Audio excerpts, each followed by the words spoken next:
Hi, my name is Campbell DeLuca, and my research serves to understand the effects of glyphosate on the neurological, behavioral, and reproductive changes in aquatic organisms.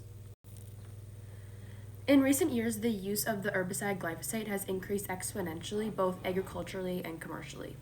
This herbicide is the main component in the weed killer Roundup, which is a widely used herbicide around the US, and it's super popular. This widespread use has caused the herbicide to enter waterways such as streams and rivers through water runoff. Glyphosate has very high water solubility, making it very unpredictable because it could persist in water from anywhere from 3 days to 19 weeks, which makes it harmful to the aquatic life present in those streams and rivers. The lack of knowledge that truly surrounds glyphosate and its detrimental effects on the aquatic world is the main reason why researchers have found such high levels of glyphosate in persisting in the environment. My research serves to kind of quantify these detrimental effects and quantify just how much glyphosate there is in the water around us, and then spread awareness of these results in order to minimize the effect of glyphosate on our future world. This project has four goals. Has four preliminary goals. First, to determine the average quantity of glyphosate present in streams and rivers.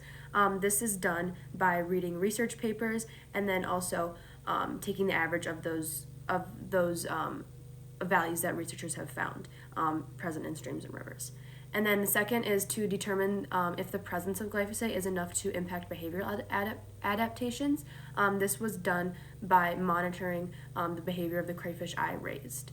The third goal is to determine how the herbicide glyphosate affects the expression of serotonin and vitellogenin in crayfish, and this was done by running qPCR and analyzing and utilizing the double delta CT analysis in order to analyze these effects and analyze how that expression changed as an effect of exposure to glyphosate. And then the fourth is understand if the levels of glyphosate present in local streams and rivers are bioactive. So all those four goals will help me get a really holistic perspective on truly how detrimental glyphosate is able to be for the aquatic world, and then how that's able to affect our world as well. So the experimental methodology here, I raised crayfish for 1 month in a lab setting, and they were exposed to 3 different trials. There was a control trial, which the tank contained 4 liters of salt water. There was an experimental trial, which contained 0.33 micrograms of glyphosate, and then there was a second experimental trial, which contained 0.66 micrograms of glyphosate. In these trials, crayfish were utilized to represent the aquatic organisms. And throughout this month-long exposure period, crayfish were monitored utilizing a video camera in order to track the behavior and be able to observe those behavior results. Throughout this month-long period, the water was changed, and the crayfish in the experimental trial were exposed every Monday and Thursday. And then the behavior observations that were seen on the video camera were annotated every Monday in a lab notebook, and these behavior observations were taken into account to understand these effects of behavior and then really help me really see the changes that the crayfish experienced over this month-long period. As we transition into the results section, this graph is a depiction of the research into levels of glyphosate identified in streams and rivers across the world, and these values were identified from various research papers, and all these research papers helped me take into account the levels of glyphosate found in those streams and rivers. These values were utilized in order to identify the amount of glyphosate the crayfish in each trial were exposed to. For the first experimental trial, I utilized the value of 0.33 micrograms in order to expose the crayfish. The value of 0.33 micrograms is the median amount of glyphosate researchers have identified in Midwest streams and rivers. And then in the second experimental trial, I utilized the value of 0.66 micrograms to expose the crayfish, and this represents how the continual use of glyphosate in the future is able to affect aquatic life. So if we continue to abuse this use, there will be more glyphosate in the rivers, which will have even more of a detrimental effect on these aquatic organisms, which I hoped to represent with the higher exposure to glyphosate. These values in this research really gave this experiment a real world application, and identifies just how glyphosate is able to truly have a detrimental effect to real world aquatic organisms and to the human population as well. As we continue to talk about these results, these are the observational data surrounding the behavior changes of the crayfish identified in each trial.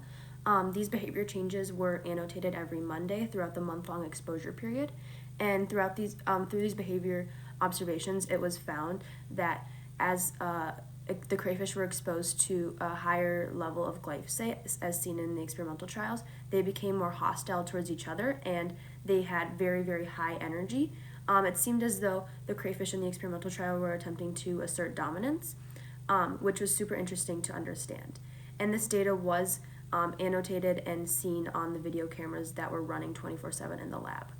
And it was super interesting to see that difference between the control crayfish and how the experimental crayfish acted, because there was a very significant difference that was able to be seen.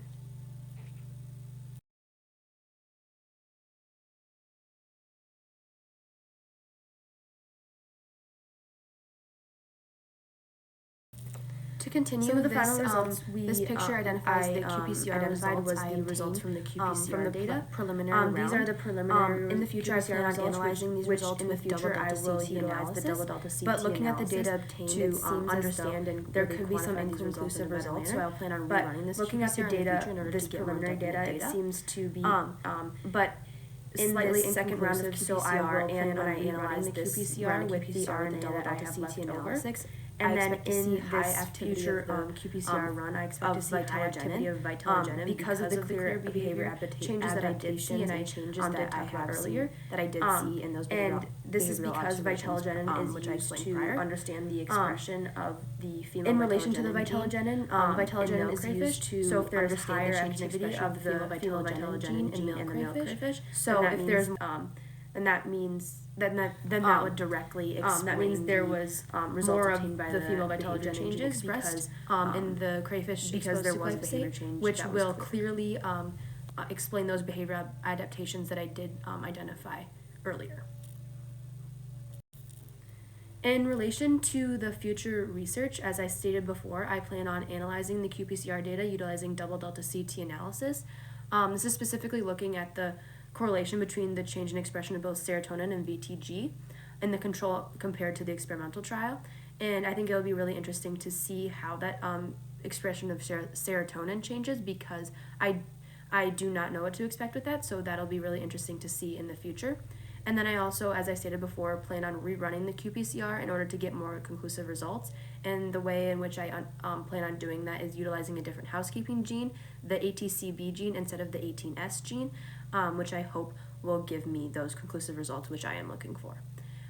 Finally is I will plan on quantifying all these results that I did understand and take into account and understand these results in correlation with how it is able to affect the world around us in the future, and then really spread that information to the public so that people do know and the community knows that their actions do have an effect on the world around us, and that their actions are important, and they should take those into account.